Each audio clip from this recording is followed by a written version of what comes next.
Gloria a Dios. Adoración, veíamos la semana pasada, sí, ¿verdad? Dios está buscando hombres, mujeres, adoradores, que adoran, dice la palabra, en espíritu y en verdad. Hablábamos qué significa adorar en espíritu, con todo el corazón, guiados por el Espíritu Santo. Hablábamos también qué es adorar en verdad.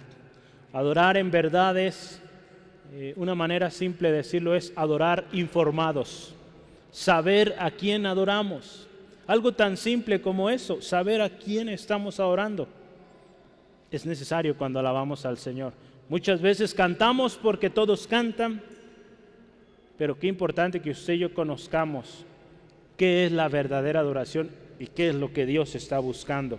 Entonces, veíamos en la historia de la mujer samaritana, una mujer que no conocía el significado de la verdadera adoración y cómo Dios en su gracia soberana,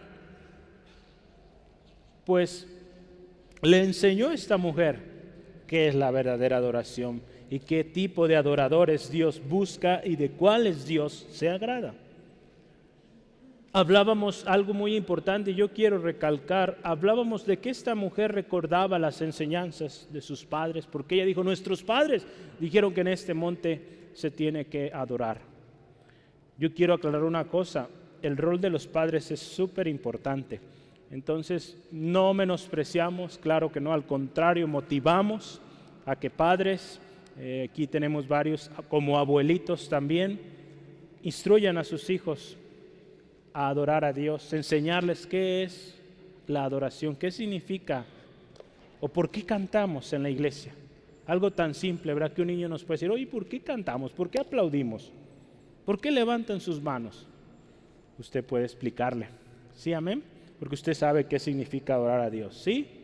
¿Sí, amén? Gloria al Señor. Entonces, hágalo, hermano, hermana. Enseñemos a nuestros niños a adorar a Dios.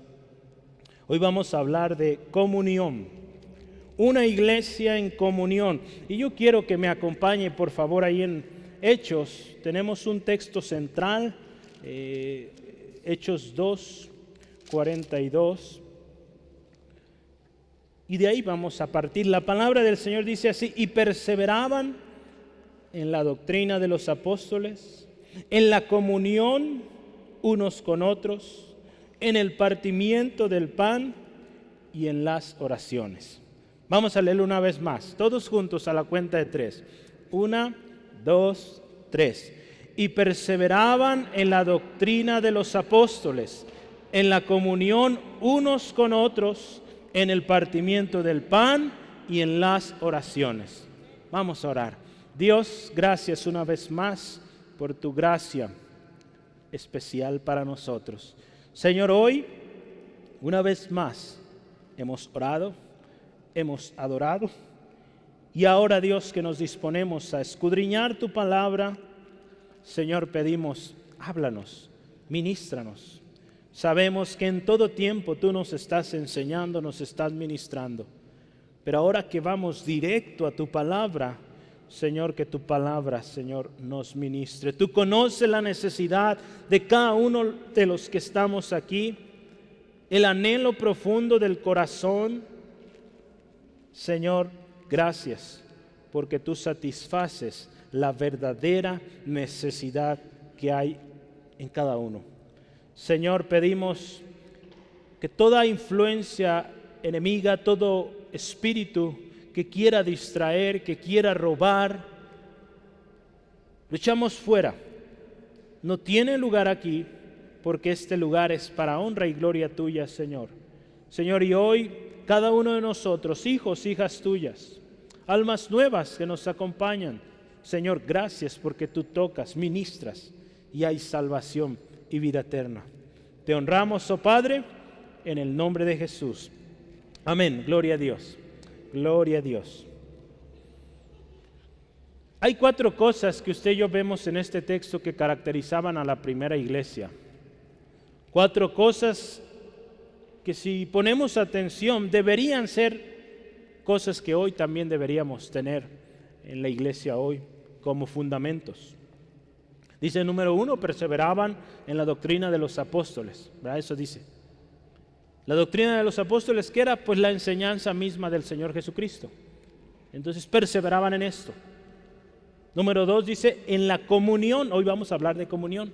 Perseveraban en la comunión unos con los otros. Era algo en lo cual ellos, dice la palabra, perseveraban. Otra cosa dice, en el partimiento del pan. Cuando se habla de la interpretación de este texto, algunos hacen mención de la cena del Señor, otros el comer juntos. Pues ambas pueden. Y si usted ve más adelante, habla de comían juntos con alegría y sencillez de corazón.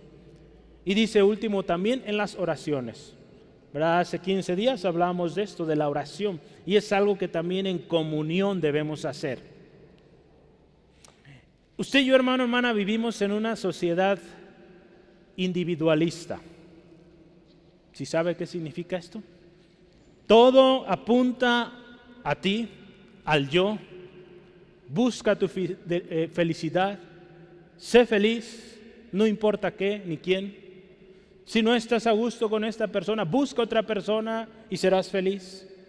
Ve por tu bien, ve por tu bien. Y se planta tanto en el ser humano, en la sociedad hoy, que esta cultura de esta manera individualista o siempre buscando solamente mi bien, a veces a costa de los demás, está causando mucho problema.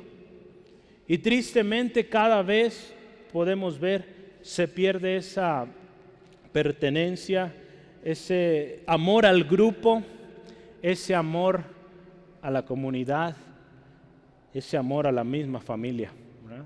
Usted ve a veces ya en estos tiempos, los hijos a veces por los estudios tienen que partir, pero usted platica con jóvenes, todavía ni van a estudiar, pero ya están haciendo planes para irse de casa. Vivir independientes, donde nadie les diga nada, donde nadie les reprenda, donde pues sus decisiones son las que mandan y nadie más. Esa es la sociedad en la cual usted y yo vivimos. Esa es la sociedad que el mismo mundo o el mismo sistema, los sistemas de estudios, los planes, están enseñando. Por un lado ayudan, pero por un mayor lado están afectando, hermano, hermana. Cada vez el compromiso con la familia es menos. Cada vez el compromiso en la misma iglesia es menos, porque nos preocupamos más por nosotros que por los demás. Hoy en día es muy común escuchar, tenemos la iglesia que tú necesitas. Hay una vez lo vi en un anuncio de una iglesia. O somos la comunidad que tú necesitas. Y qué tremendo. En lugar de ser una comunidad de adoradores, ser una comunidad que alaba al Señor, que sirve al Señor, que no se enfoca en la necesidad o en de alguna manera solapar o permitir conductas que no van de acuerdo a la palabra. Sí, Dios es amor y debemos amar a las personas, pero el Señor también nos llama y el Evangelio también es llevar al arrepentimiento, a una reconciliación con el Señor. En la mañana hablábamos de principios básicos de la consejería y hablábamos que en un consejo, hermano, hermana, usted y yo siempre debemos llevar a Cristo. Siempre debemos llevar a esa persona a entender que está en pecado y que necesita el cambio. Hoy en día usted y yo vamos quizá o ha escuchado gente que va a consejo y usted escucha sus palabras, escuchamos la manera en cómo lo expresa y quizá nosotros alguna vez hemos hecho esto, seamos honestos. Decimos, es que esta persona no cambia, decía el hermano en la mañana. Si esta persona cambia, entonces yo voy a cambiar. Vamos a consejería, vamos en busca de ayuda y esa es nuestra posición, que cambie esta persona, y la mayoría o el mayor tiempo de la sesión se basa en el otro, cuando primero necesitamos cambiar. No queremos cambiar, queremos que los demás cambien, pero nosotros no. Dios está interesado en nuestro corazón, hermano, hermana, y Dios quiere que cambiemos nosotros primero, ¿verdad?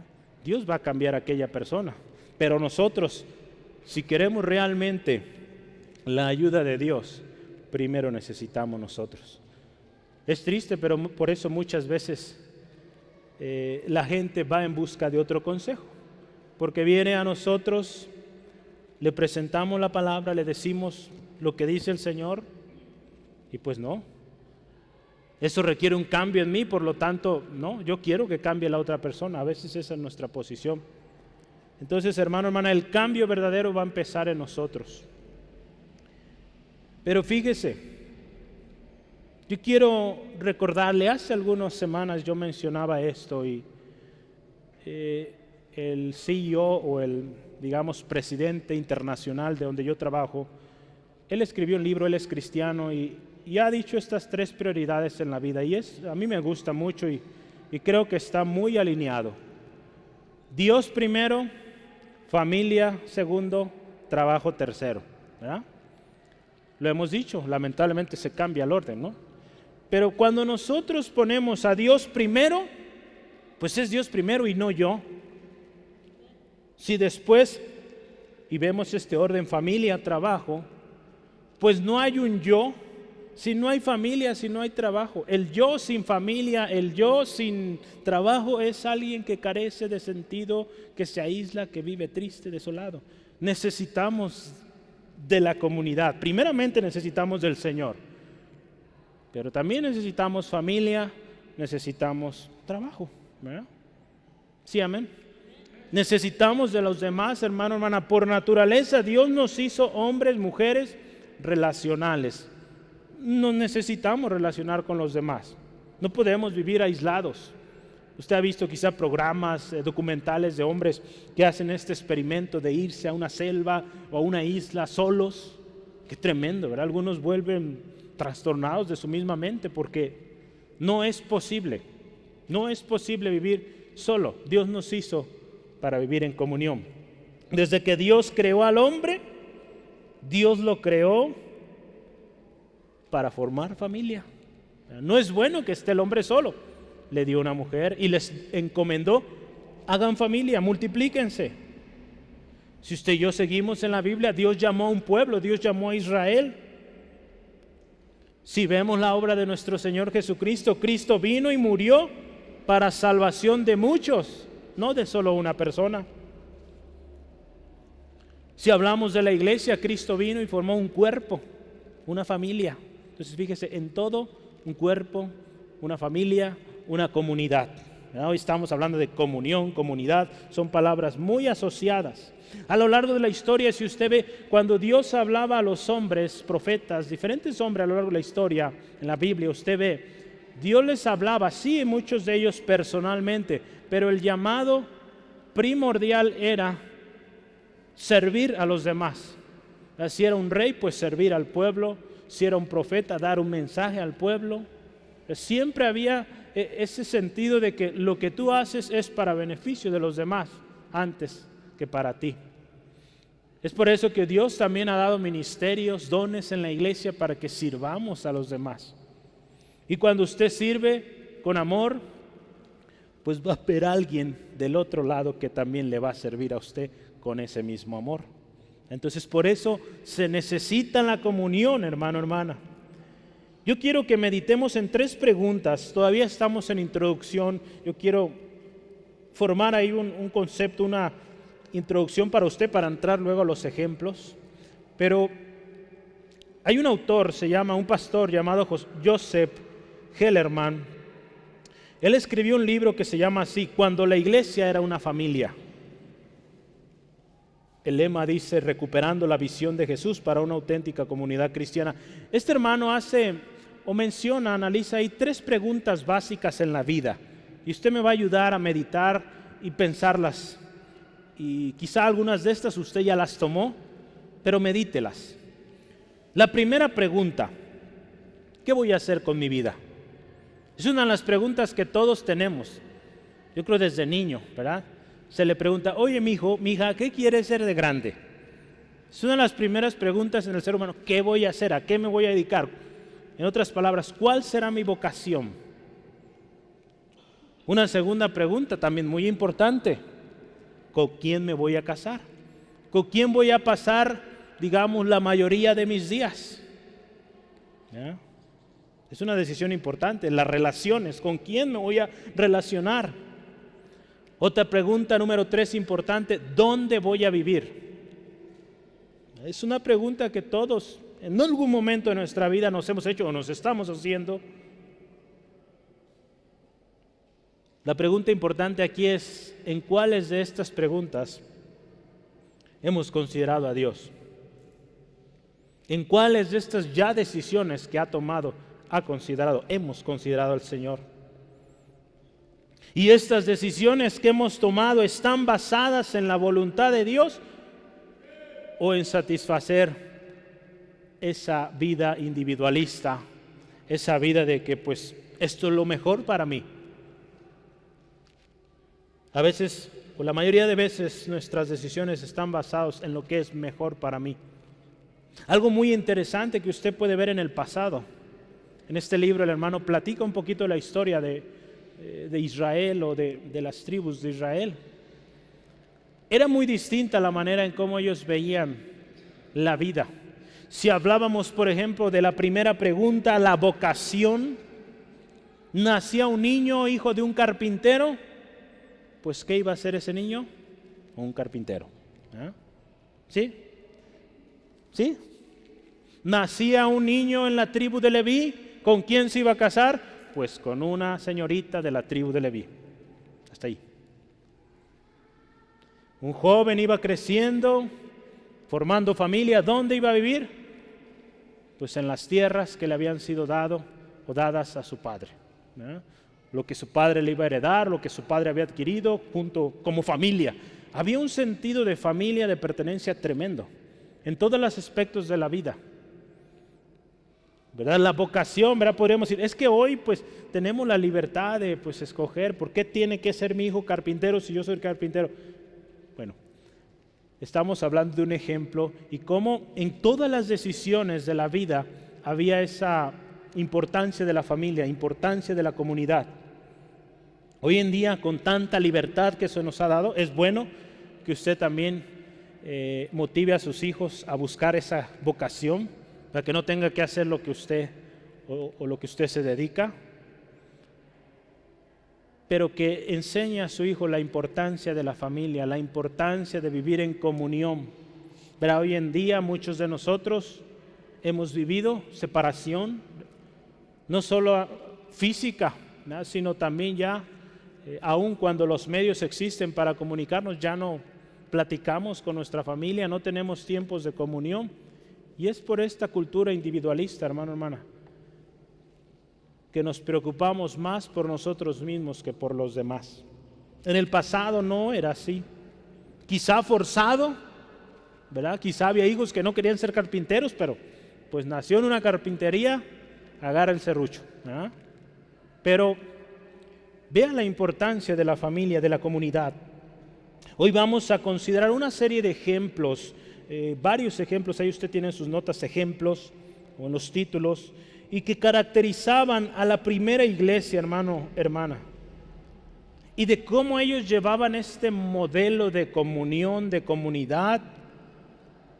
Y este modelo no es un modelo que ellos mismos inventaron, es un modelo que Jesús les dio, que Jesús les enseñó, y que el mismo Señor Jesús, el Hijo de Dios, oró que fueran uno, ¿verdad? Que todos fueran uno. La pregunta hoy de reflexión es, ¿estamos obedeciendo a este modelo que Dios pide de nosotros?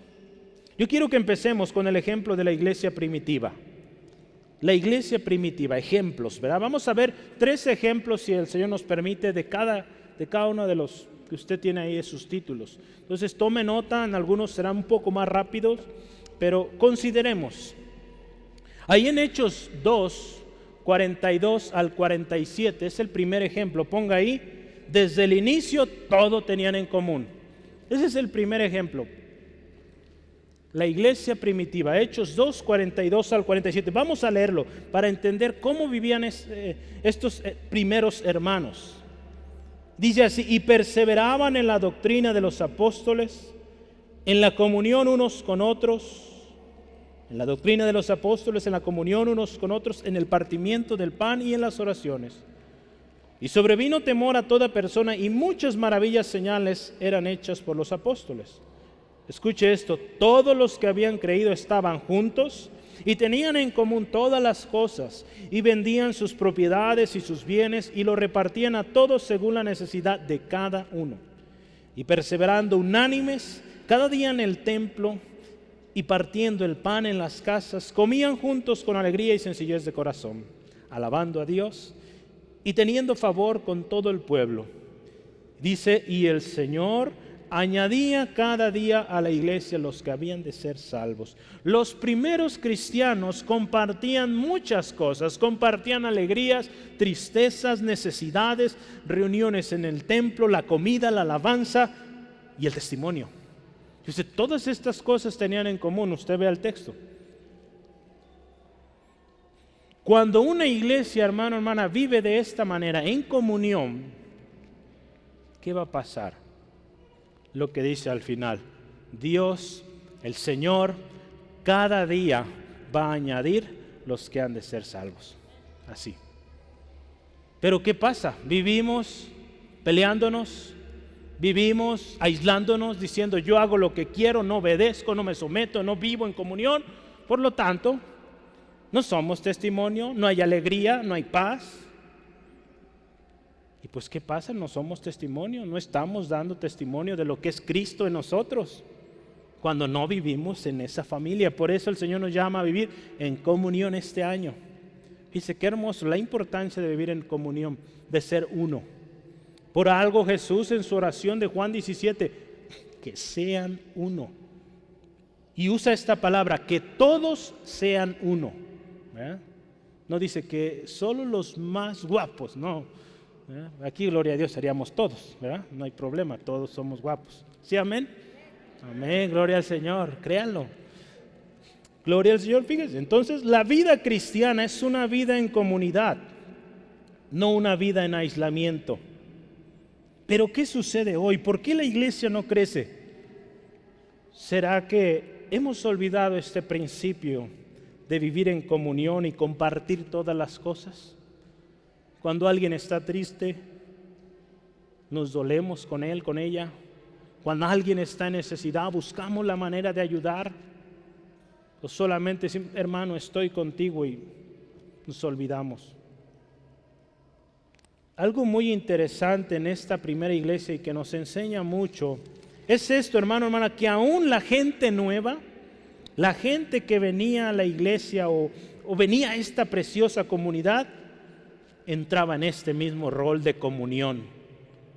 Qué importante que usted y yo como iglesia, cada persona que nos acompaña por primera vez, le hagamos sentir en casa, le hagamos sentir que este lugar es especial para él, para ella.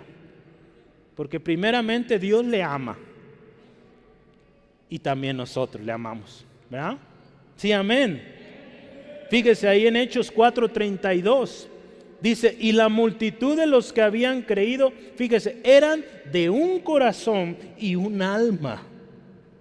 Y ninguno decía ser suyo propio nada de lo que poseía, sino que tenían todas las cosas en común.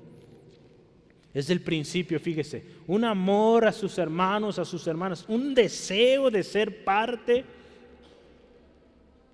Necesitamos volver a este principio, hermano, hermana. Tener las cosas, todas las cosas en común. Y el Señor añadirá cada día los que han de ser salvos. Así, hermano, hermana. Cuando nosotros vivimos en comunión, tenemos una misma meta, un mismo objetivo.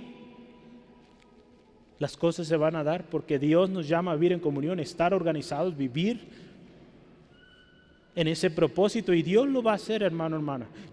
Si alguno está pasando por necesidad, como hermanos en Cristo, nos apoyamos, oramos, intercedemos juntos por ese familiar, por esa persona, y Dios traerá la respuesta.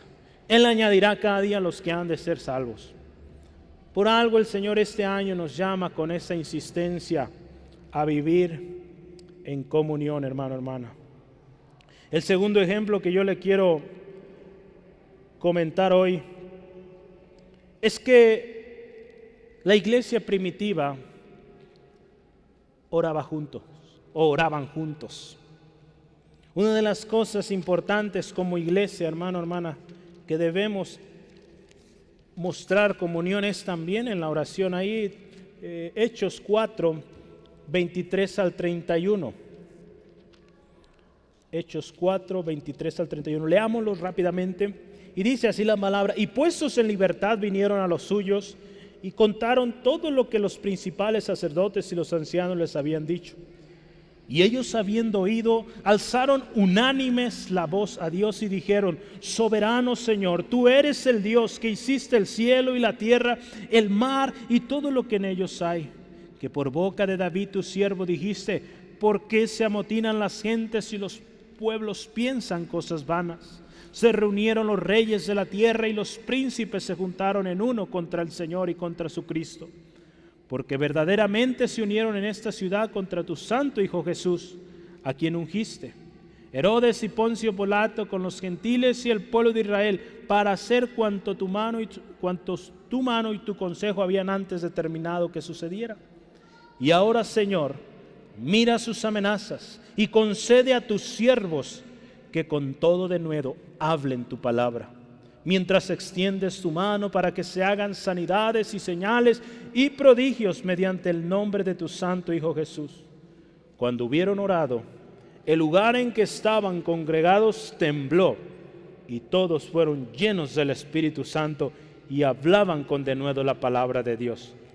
Fíjese, la iglesia primitiva oraba en comunión.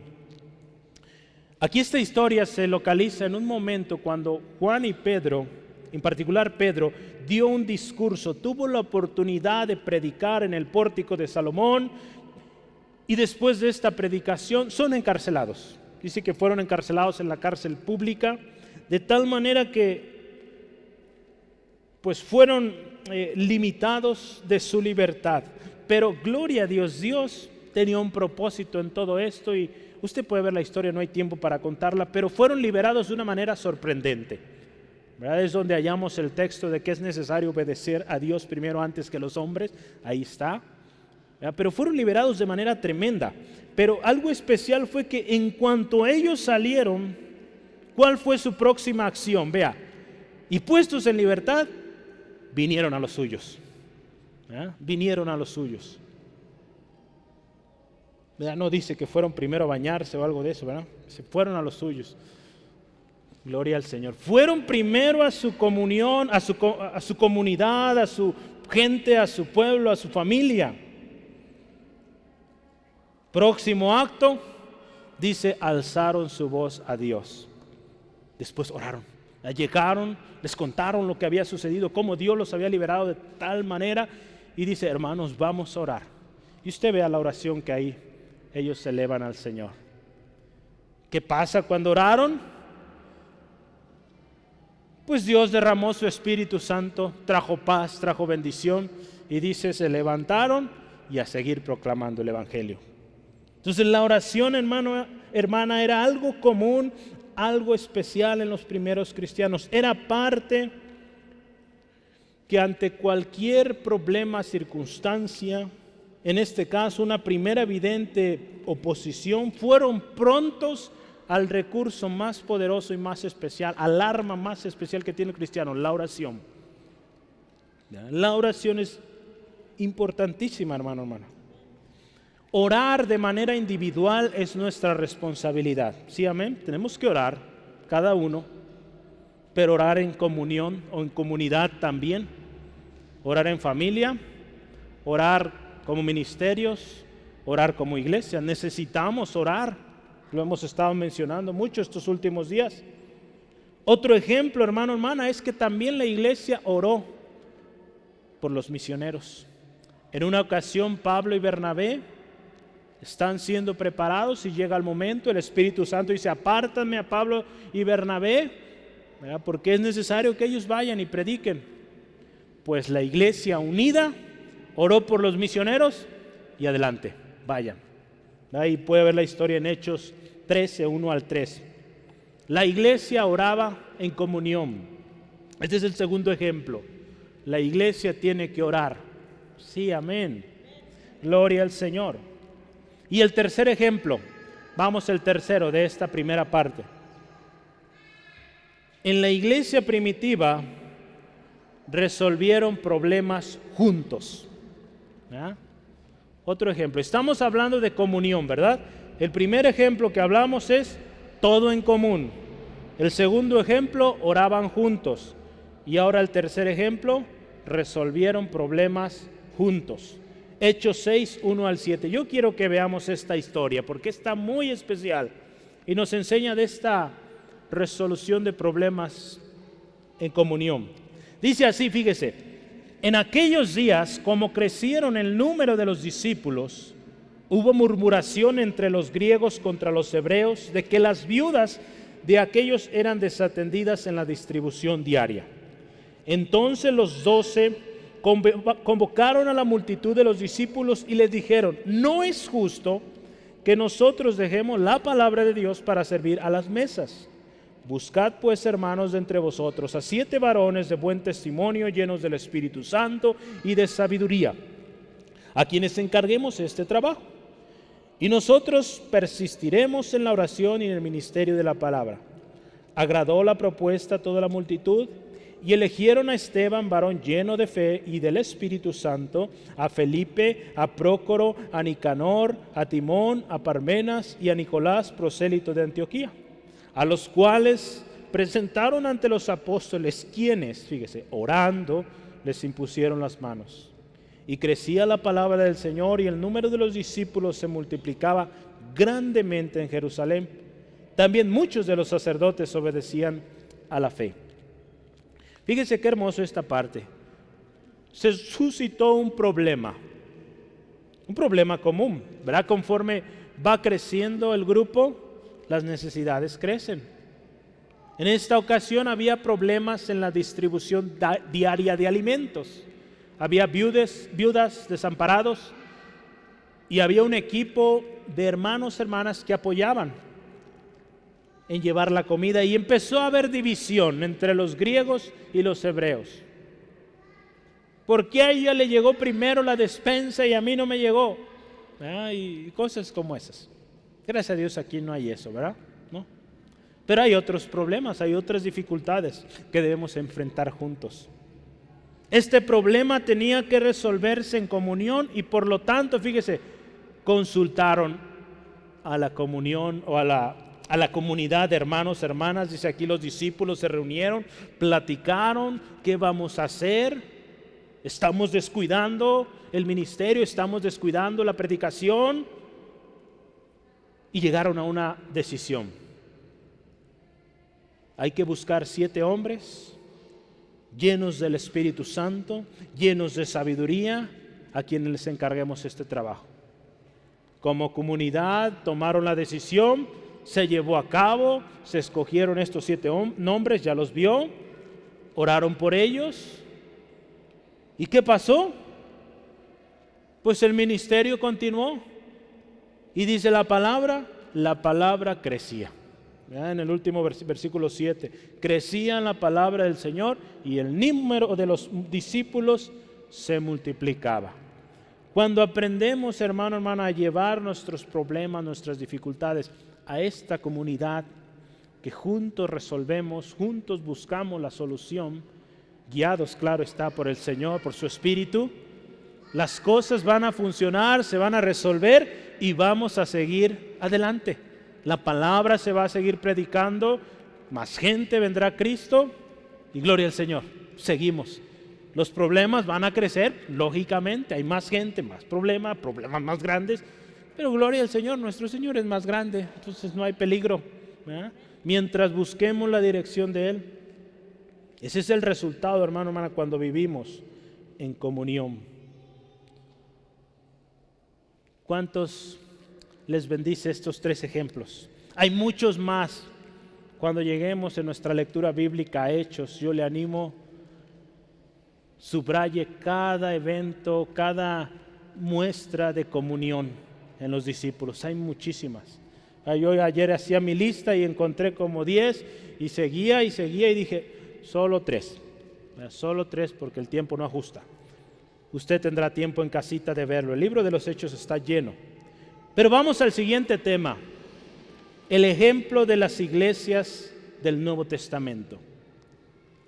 Cuando hablo así, o este título se va a referir mayormente a las iglesias a las cuales Pablo escribió cartas. Hay más iglesias, lógicamente, pero vamos a concentrarnos en las que Pablo les escribió una carta. La primera cosa, otro ejemplo de comunión en las iglesias del Nuevo Testamento es esta frase: gozosos con los que se gozan, llorad con los que lloran. Ahí hay un texto en Romanos 12. Me acompaña, por favor, Romanos 12. Romanos 12, versículos 15 al 16. ¿Cómo es esto de gozosos con los que se gozan, llorando con los que lloran? Dice así la palabra: unánimes entre vosotros. Bueno, yo me adelanté, versículo 15 primero. Gozosos o gozaos con los que se gozan, llorad con los que lloran. Unánimes entre vosotros, no altivos, sino asociándonos con los humildes. En un comentario se dice así, fíjese, el cristiano tiene, fíjese, el privilegio, acuérdese, y responsabilidad de identificarse con los demás en sus alegrías y en sus tristezas. Así que el hecho de que usted se alegre con su hermano es un privilegio. También que llore con su hermano es un privilegio que tiene usted, porque está sirviendo a su hermano. Si es que su hermano llora, usted sirve siendo ese hombro en el cual apoyarse, siendo esa palabra de ánimo, de aliento, de consuelo. En el momento de alegría, pues también nos alegramos. Y como dice ahí, ¿verdad? No siendo altivos, sino asociándonos con los humildes. Esta parte es tan linda, asociándonos con los humildes, buscar ayudar a todos, claro, pero qué hermoso es ayudar a aquel que no te puede regresar el favor, ¿verdad? Que no puede darte lo mismo que tú le diste. Eso es lo más hermoso, hermano, hermana. Y eso es lo que Pablo ahí dice a los romanos: busquemos ayudar desinteresadamente, sin esperar que un día me pueda ayudar. Esta famosa frase, hoy por ti, mañana por mí, aquí no aplica, ¿verdad? Dios es el que ve todas las cosas y es Él el quien es por nosotros, ¿verdad? No las personas. No dependemos de las personas, dependemos del Señor, y nosotros servimos por amor a Dios. Es fácil decir estamos contigo en el momento del dolor de un hermano, pero ¿realmente sentimos ese dolor? Hay un texto que, si yo le pregunto hoy, ¿cuál es el texto más cortito de la Biblia? Jesús lloró, ¿verdad? Es uno de los más cortitos, creo que hay otro por ahí. Jesús lloró. Jesús lloró ante el dolor de Marta y María por la muerte de Lázaro. Un amigo de Jesús, alguien que Jesús amaba, Jesús lloró. Jesús lloró con los que lloraban. Nos enseñó esto, hermano, identificarnos con aquel que está triste. Qué ejemplo más claro que nuestro Jesús, nuestro Señor y Salvador. Necesitamos identificarnos con el dolor y con la alegría también de nuestros hermanos, viviendo, dice aquí, en armonía, en unanimidad y sin altivez, porque Jesús nos enseñó a ser así, hermano, hermana. Necesitamos ver y pedirle al Señor que tengamos ojos como Él veía las almas. Pero a veces somos tan duros y nos hace falta esa sensibilidad. Claro está, cuando hay pecado, cuando hay conductas que deben cambiarse, pues se habla directo y con la palabra y con amor, claro está, ¿verdad? Porque amamos, damos la palabra, decimos, hermano, necesitamos corregir esta conducta, pero lo contrario te puede ir mal.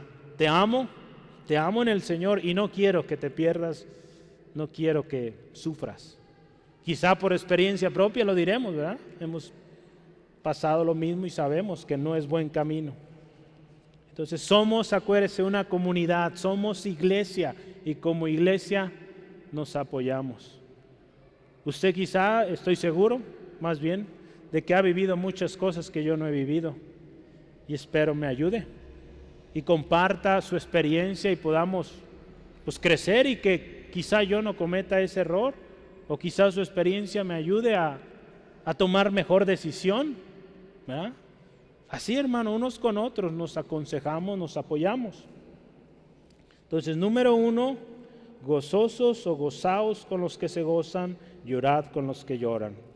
Número 2, la iglesia o las iglesias del Nuevo Testamento, en particular la iglesia de Filipos, combatían juntos. Esa es la segunda cosa. Como comunidad, como iglesia, combatían juntos. Filipenses 1:27.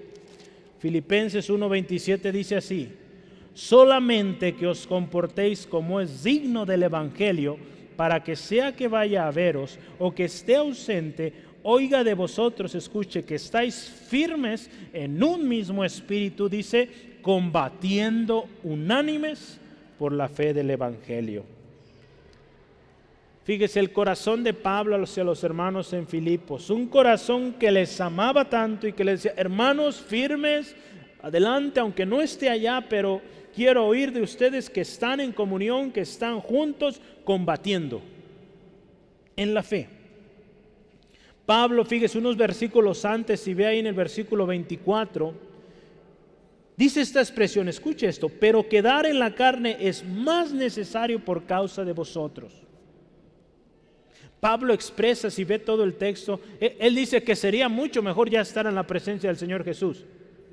Pero él decía ahí en su carta: pero estar todavía en medio de ustedes es mejor. Es mejor para el provecho de ustedes. Es mejor porque sigo sirviéndoles. Y usted puede ver la vida de Pablo hasta el último respiro, sirviendo a las iglesias, sirviendo para la obra del Señor. Un hermano ha mencionado esto y él sigue sirviendo, dando conferencias, dando consejo. Él dice: los pastores no se jubilan, ¿verdad? Porque hoy ya también se ha introducido este concepto. Es respetable cada quien, ¿verdad? Pero qué importante que sí, quizá digamos legalmente ante las instituciones pues hay que llegar a una edad donde pues ya jubilarse, pero aún jubilados podamos seguir dando consejos, seguir ministrando, enseñando a otros. Todos esos años de trabajo, de experiencia, no son en vano, son de mucho beneficio para aquellos que van formándose. Yo doy gracias a Dios porque aquí en la iglesia tenemos varios hermanos adultos mayores que cuánto nos enseñan hoy en día, cuánta fidelidad, amor a la casa del Señor, respeto a la casa del Señor, a los semejantes, tantas cosas nos enseñan que hoy en día en la escuela o en los medios que tenemos no nos están enseñando para nada. Qué hermoso que se acerque a nuestros hermanos mayores, platique con ellos y vea cuánto consejo hay. Aún fíjese, a mí que me gusta comer, a todos nos gusta comer, ¿verdad? ¿Sí? ¿Sí, amén? Sí, yo creo que sí, ¿verdad? Aún eso, fíjese, hermano, ¿cómo hace los frijoles que le quedan tan ricos? Y pues a ver si nos comparte la receta, ¿verdad? La hermana Cristina los hace muy ricos. Pero no les voy a decir, bueno, a ver si no luego le llegan muchos, hermana, ¿verdad? A preguntarle, ¿verdad? Pero gloria al Señor, tenemos la oportunidad de ser bendecidos por gente de experiencia, gente que ya vivió y que ha combatido. Y aquí Pablo llama a los filipenses: combatan juntos, unánimes. Pablo, versículos antes, les dice o les expresa todas esas luchas que él ha vivido, hermano, hermana. Y todo eso él lo dice: lo he hecho por amor a ustedes. Y al mismo tiempo él trata de transmitir ese amor a ellos y les dice: hermanos, vivan unánimes, combatan juntos, de la misma manera, con firmeza, unánimes. Si usted ve las expresiones de Pablo, las iglesias, siempre utiliza frases nosotros, nuestro, nuestra, vamos juntos, unánimes, un mismo espíritu, un mismo corazón, siempre hablando de grupo, ¿sale? En Efesios, en una ocasión, en Efesios 6:12, fíjese que dice, nuestra lucha. No le dice, hermano, tu lucha es esto, no, es nuestra lucha. ¿Vea? Cuando aconsejamos, hermano, sí, tú estás pasando por esa tentación, esa dificultad, pero juntos vamos a ganar y vamos a vencer. Todos en la vida tenemos áreas de dificultad, hermano, y necesitamos de alguien que nos ayude, alguien que esté al tanto y que cada semana nos pregunte, ¿cómo vamos? ¿Ya venciste? ¿Qué pasó esta semana? ¿Caíste? Sí, hermano, otra vez. Pues vamos, la próxima semana no. Y así, vamos. Pero necesitamos de nuestros hermanos para combatir juntos y juntos ganar. Porque el que lucha solo, fracasa. Está destinado al fracaso. Necesitamos de los demás. Nadie puede vivir aislado. Lo hemos visto, ha habido experimentos, la ciencia lo ha tratado también, ver qué pasa. Estragos tremendos. La demencia, aún hasta la misma muerte. Porque dependemos tanto de los unos de los otros. Número 3. Las iglesias en el Nuevo Testamento también tenían un mismo sentir. ¿Qué significa? Filipenses capítulo 2, versículo 1 y 2. Adelantito de donde estamos. Dice, por tanto, si alguna consolación en Cristo, si algún consuelo de amor, si alguna comunión del Espíritu, si algún afecto entrañable, si alguna misericordia, completad mi gozo. Sintiendo, fíjese, lo mismo, teniendo el mismo amor, unánimes, sintiendo una misma cosa. Esto debe caracterizar a la iglesia de Cristo, hermano. Un mismo sentir, un mismo objetivo, un mismo corazón y muy importante, una misma comunión también con el Espíritu Santo. Como la iglesia de Cristo, ¿verdad? Si vivimos en unidad con el Espíritu Santo, podremos hacer cosas grandes para el Señor. De otra manera, si usted y yo no vivimos en comunión unos con los otros y como iglesia, como cuerpo, guiados por el Espíritu Santo, estamos destinados a la desintegración, al fracaso. Hoy muchas iglesias se levantan por emociones, por pleitos unos con otros, pero no son guiados por el Espíritu Santo. ¿Qué sucede? Se desvanece aquello o no da buen fruto. Al contrario, están confundiendo, están lastimando, están dañando. Porque no están siendo guiados, no tienen comunión con ellos, mucho menos con el Espíritu Santo. Por lo tanto, no puede ir bien. Pablo, fíjese, en su mensaje introductorio a los Corintios les dice esto: os ruego pues, hermanos, por el nombre de nuestro Señor Jesucristo, que habléis todos una misma cosa y que no haya entre vosotros divisiones, sino que estéis, fíjese, perfectamente unidos en una misma mente y en un mismo parecer. Primera de Corintios 1:10. Esto les dice Pablo empezando su primera carta a los Corintios. Hermanos, un mismo sentir, hablando una misma cosa, que no haya divisiones. ¿Verdad? Dios nos llama a vivir en comunión. Sí, amén. Y último, Jesús. Jesús, nuestro mayor y mejor ejemplo. No lo dejamos al final solo porque sí, es porque lo más importante queremos cerrar bien, cerrar excelente. El ejemplo de Jesús, primeramente, su familia. ¿Cuál era la familia de Jesús? Marcos capítulo 3, en una ocasión Jesús, compartiendo, dando mensaje, llegan y le dicen así. Marcos 3, 31 al 35. Vinieron después sus hermanos y su madre, y quedándose afuera enviaron llamarle. Y la gente que estaba sentada alrededor de él le dijo: tu madre y tus hermanos están afuera y te buscan. Él le respondió diciendo: ¿quién es mi madre y mis hermanos?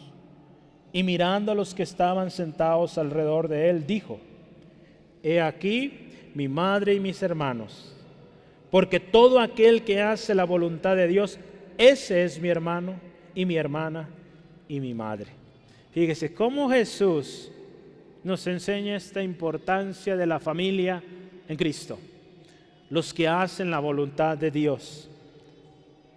Este pasaje tiene el propósito no de mostrar rebeldía a su madre terrenal o desecho por sus hermanos en la carne, no, sino mostrar esta gran verdad de la familia que usted y yo tenemos aquí. Voltea a su izquierda, a su derecha, vea cuántos hermanos, hermanas tienen, cuántos hermanos faltan hoy porque están enfermitos, ore por ellos. Entonces el Señor nos da una familia tan preciosa que Cristo nos enseñó con su ejemplo a amarla. La familia de Cristo, hermano, hermana, son aquellos que hacen la voluntad de Dios. Y esa comunidad es una comunidad de obedientes a Dios y su palabra. Jesús enseña que no se trata de uno solo, se trata de la comunión de hermanos y hermanas que buscan hacer la voluntad de Dios. Y la voluntad de Dios es que vivamos en comunión, en Hebreos, ¿verdad? No dejando de congregarnos como algunos tienen por costumbre. Entonces, por algo la palabra de Dios tanto nos llama a congregarnos, a estar unidos en comunión. Antes de cualquier objetivo o deseo personal, debemos buscar la voluntad de Dios. Lo más interesante es que la voluntad de Dios siempre va a ser usted sirviendo para beneficio de los demás. Así de simple. Y cuando usted sirve a los demás, va a haber alguien del otro lado que le sirve a usted y que satisface las necesidades que usted tiene. Sí, amén. Entonces eso es lo más lindo del Señor, cómo Dios creó, ¿verdad?, al hombre para que se relacionara. Usted vea cómo cada profesión, ¿verdad?, aun cuando muchos lo hacen por un interés propio, porque les apasiona tal profesión, súper, pero al final, fíjese, es para servicio de los demás. Toda profesión, si es un médico, si es un ingeniero de cualquier área, está ayudando a los demás. Si está en la ciencia, están desarrollando para mejorar la calidad de vida, mejorar los procesos, ayudar al necesitado. Para eso es, hermano, hermana. Dios nos creó para servir, para hacer bendición a otros.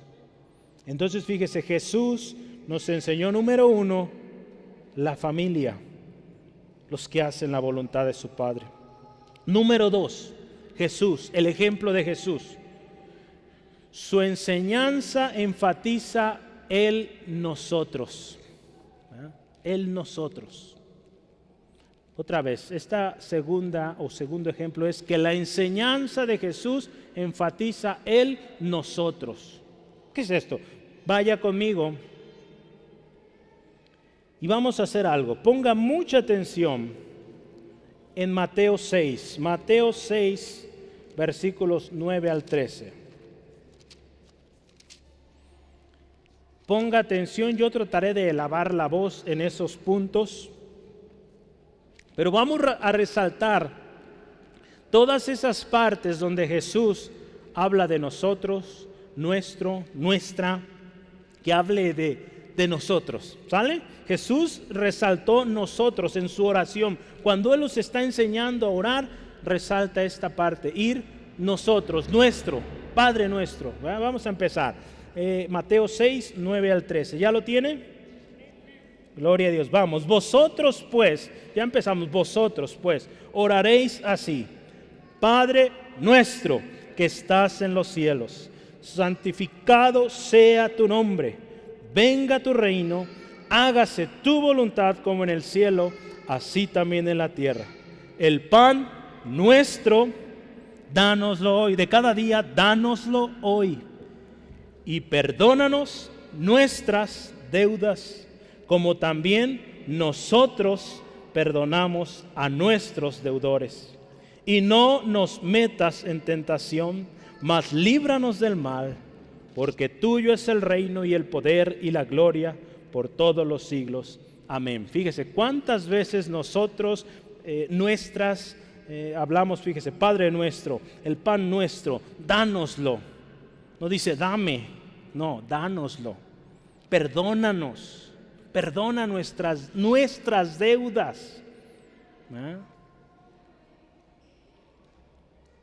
No nos metas en tentación, líbranos del mal. En todo, fíjese cómo habla en plural, en un nosotros.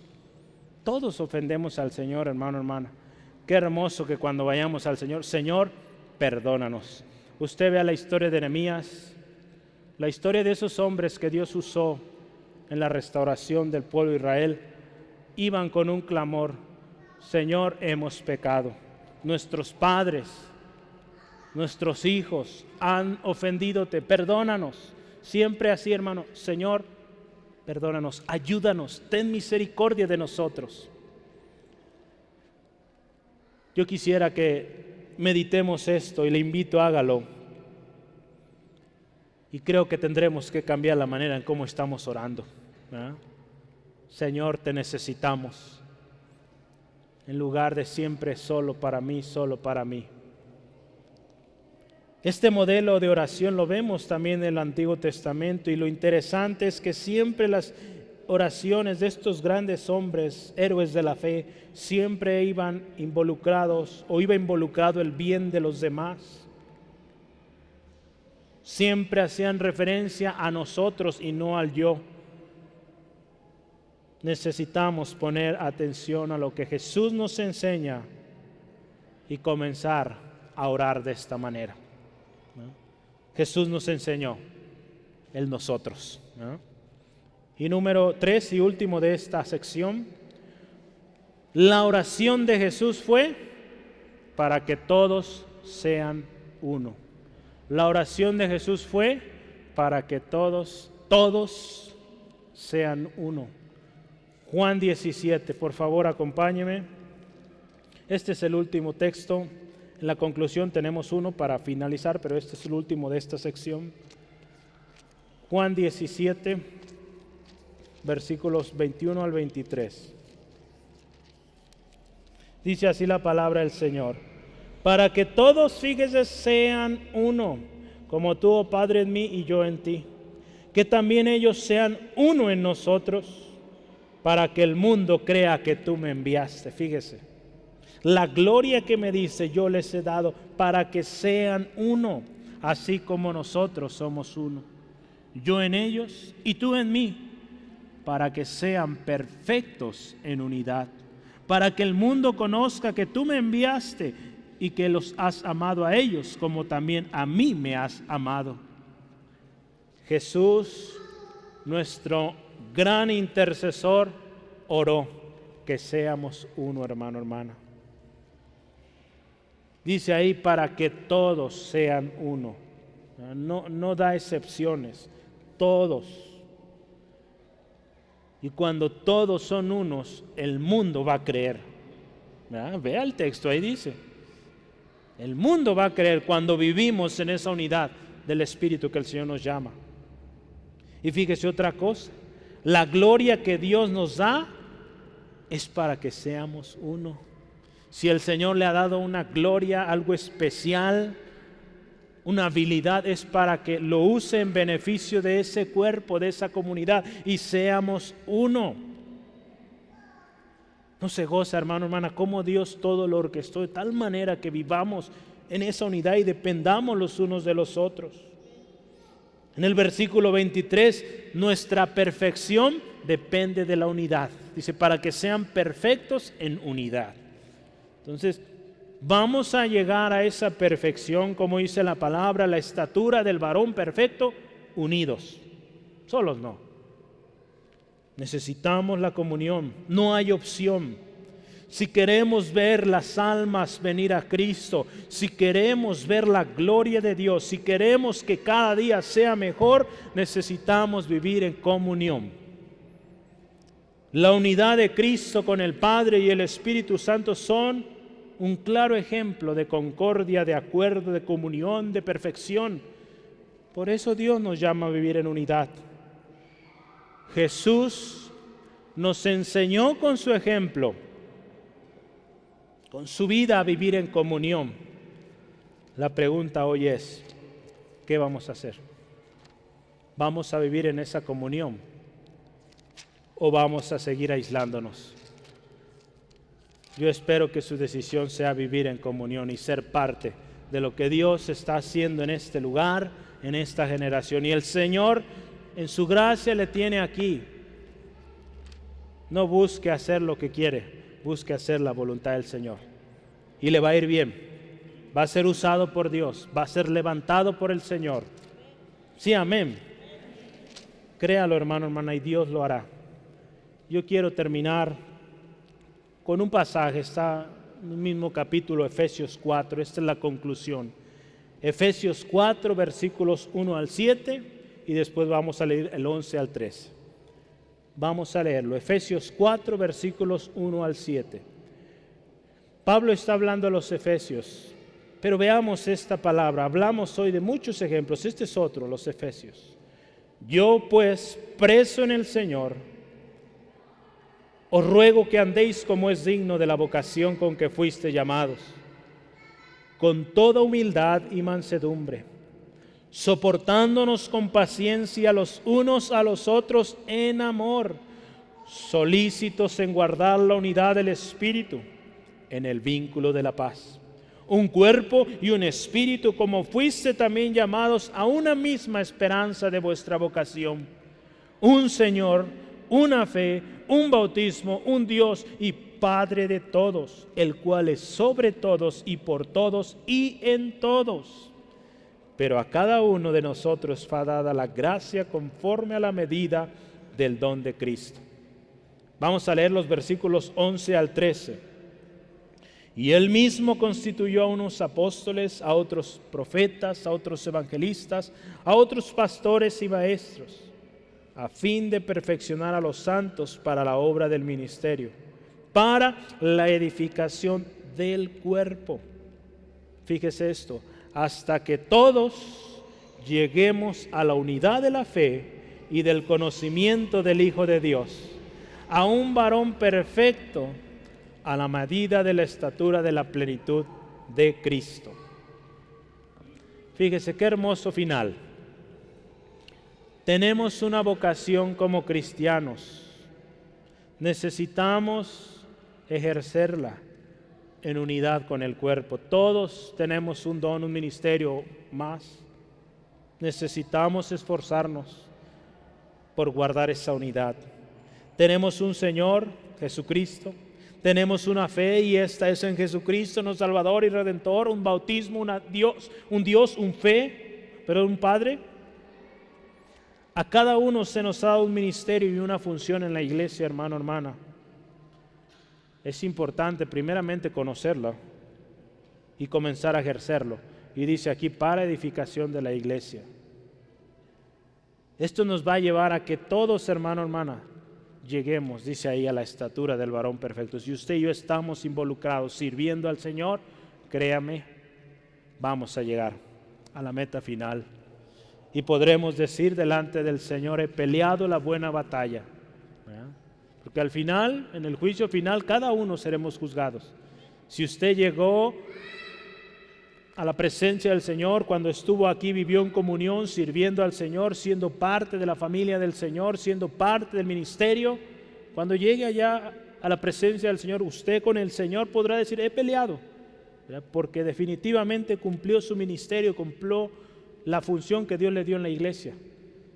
De otra manera, qué vergüenza será, hermano, hermana, que el Señor nos diga, te dio un talento, no hiciste nada, lo escondiste.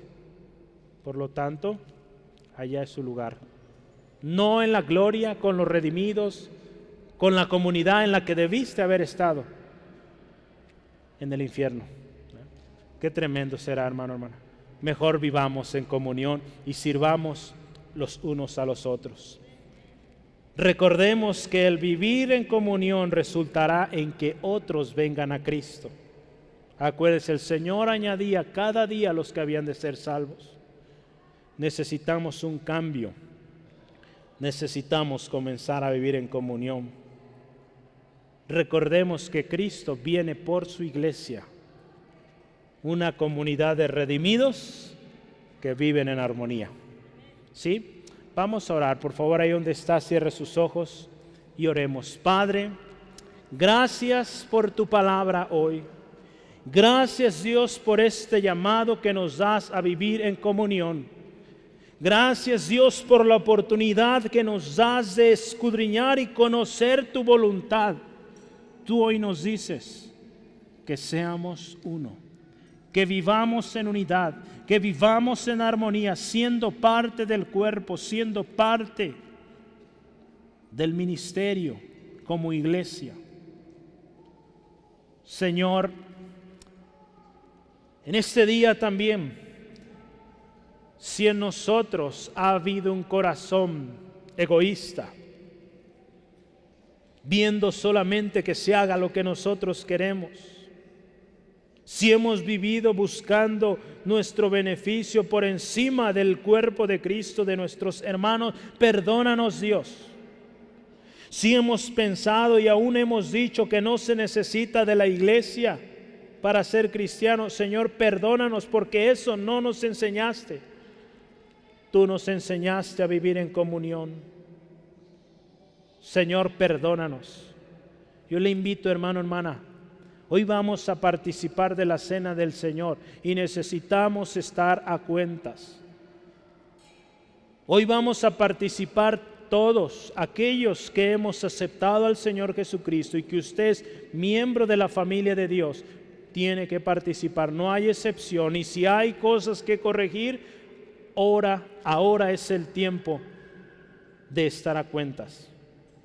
No hay excusa para no participar. Si usted es creyente en Jesucristo, Él es su Señor, usted tiene que participar, porque es su responsabilidad. Pocas veces en el año lo hacemos, hay que estar a cuentas. Hoy el Señor nos llama a la comunión, vivir en unidad. Yo le invito, hagamos compromiso hoy con el Señor y digamos: Señor, ayúdanos a vivir en comunión con nuestros hermanos y hermanas. Señor, ayúdanos a servir en los dones y ministerios que nos has dado para edificación de la iglesia. Señor, ayúdanos a ser uno, así como el Padre, el Hijo y el Espíritu Santo son uno, que seamos uno. Señor, y gracias porque cuando nosotros somos uno, cuando nosotros vivimos en comunión, otros vienen a ti, Jesús. La gente ve un cambio, la gente ve esa armonía, ese amor que hay, y su corazón cambia, su corazón es atraído a ti, Dios. Señor, ayúdanos y ayúdanos a cada día diligentemente buscar ese propósito, esa voluntad que tú tienes para cada uno de nosotros en el cuerpo, en la familia de Dios. Gracias, Señor. Hoy yo quiero también dirigirme a usted que se siente solo, sola. Quizá has asistido a la iglesia por mucho tiempo o es tu primera vez. Sientes que no cabes o no tienes un lugar al que pertenezcas. Muchos viven hoy en día así. Buscan un lugar donde entrar y no encuentran su lugar. Yo quiero decirte una cosa: en Cristo puedes pertenecer a la familia más dichosa. Y te voy a decir cómo es esa familia. Esa familia es una familia de imperfectos. ¿Te sorprende? Sí, imperfectos, pero redimidos por el más alto precio, la sangre del Hijo de Dios. Tú también, siendo imperfecto, puedes ser parte de esta familia. Lo más hermoso, que sí, imperfectos, pero que están siendo perfeccionados. cada día son mejores. Hay certeza de ello. Y que un día unidos llegarán a ser o llegarán a la plenitud. Cuando lleguemos a estar con aquel que nos amó y nos salvó, nuestro Señor Jesús. Hoy yo te invito, ¿quieres ser parte de esta familia? ¿Quieres pertenecer? ¿Ser parte de algo especial? ¿Encontrar el propósito de Dios para tu vida? Hoy ven, confiesa tus pecados, no a mí, a Dios. Arrepiéntete y ven y dile a Cristo que sea tu Salvador y tu Señor. Y podrás ser parte de esta familia. Si hoy tú quieres hacerlo, dile así a Dios con todo tu corazón. Dile: Dios, me siento solo, necesito un lugar. Hoy yo he escuchado de esta familia donde aún hay lugar, pero mi pecado, mi maldad, mi desobediencia no me permite. Hoy he escuchado de Jesús, quien dio su vida por mí. Hoy, Dios, te pido perdón, limpia mi corazón de toda maldad. Yo quiero ser parte de algo, yo quiero ser parte, anhelo con todo mi corazón ser parte. Perdóname, Dios, limpia mi corazón. Hoy yo reconozco a Jesús como mi Señor y mi Salvador personal. Y acepto esta familia que tú me das, Dios, ahora que Jesús es mi Señor, mi Salvador. Ayúdame a encontrar el propósito para mi vida y empezar a servir en esta familia a la cual pertenezco. Empezar a ser bendición, porque ahora soy parte de la familia de Dios, tu familia, Jesús. Gracias por ese amor, por esa misericordia que tuviste. En el nombre de Jesús. Amén, amén.